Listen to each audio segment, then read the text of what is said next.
Oi, gente! Nesse vídeo eu vou misturar algumas técnicas e eu espero que vocês gostem. Eu começo esfumaçando a página com giz seco, porque a ideia é que fique uma sombra, sabe? Para dar um efeito mais vintage. Eu peguei o texto que eu escolhi, que eu grifei já com giz, e eu digitei e imprimi com uma folha craft e cortei assim fininho para dar esse efeito.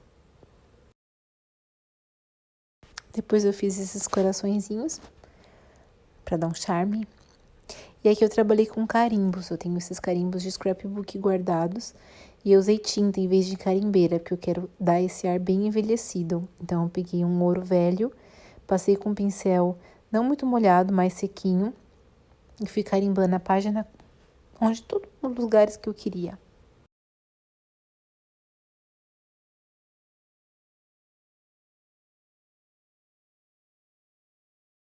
Para dar o mesmo efeito de cor envelhecido, passei um pouquinho do pincel também nos coraçõezinhos. A gente vai ajeitando uma coisinha aqui e ali, carimbando mais. E aí eu começo a preparar uma ilustração que eu quero fazer 3D. Então eu pensei na borboleta para a frase de transformação. Começo a riscar ela com lápis e logo em seguida eu pego a tinta acrílica para pintar.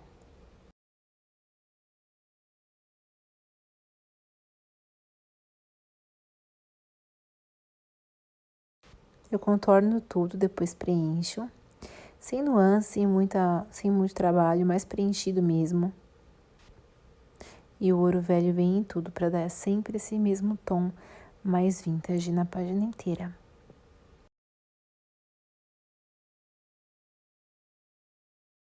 Tem um paninho seco sempre perto de você, facilita na hora de tirar o excesso de tinta para a gente poder espalhar.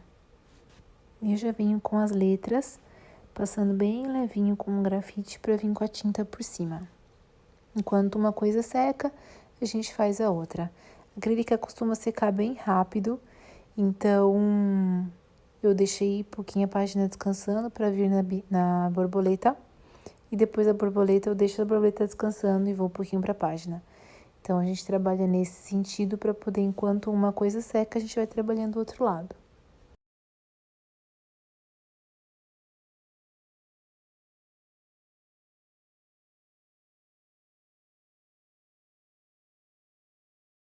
As páginas da Anote são feitas de bolinhas, onde a gente consegue fazer as anotações. Então, elas servem como linhas guias, para que a gente possa preparar a base de desenho. Isso ajuda muito, muito. E olha só, nem preciso de régua, já vou riscando, já vou deixando o jeitinho que eu quero. Logo em seguida já vou preenchendo.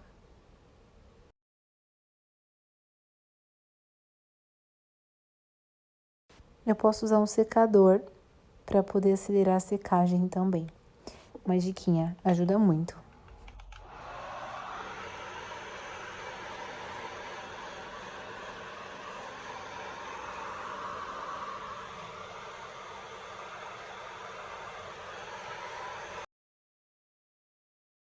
Na hora de colar, eu uso tinta líquida com pincel e sempre no meinho, porque eu quero que as bordas fiquem sem colar, para dar um efeito 3D mesmo.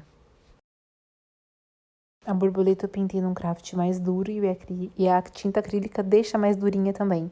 Então, eu dou essa quebradinha na fibra do papel para poder dar esse efeito de asinha, asa que abre e fecha. E também, ela abrindo e fechando, eu consigo puxar a asa para cima para ler a escritura. E eu posso fechar a asinha para cobrir e fechar a página. As poscas entram para finalizar, para as palavras, porque ela é uma caneta que tem uma cobertura muito boa para vir acima, né, de camadas. Então, para em cima da acrílica é muito sensacional. Também do branquinho aparece super bem. Então, eu sou super fã. E depois uma sombrinha nas letras para dar uma tridimensionalidade, uma profundidade. Eu venho finalizando com as minhas folhinhas, meus galinhos. Algumas eu preencho, outras não, que vai cobrir a leitura. E dá um efeito, assim, todo dourado.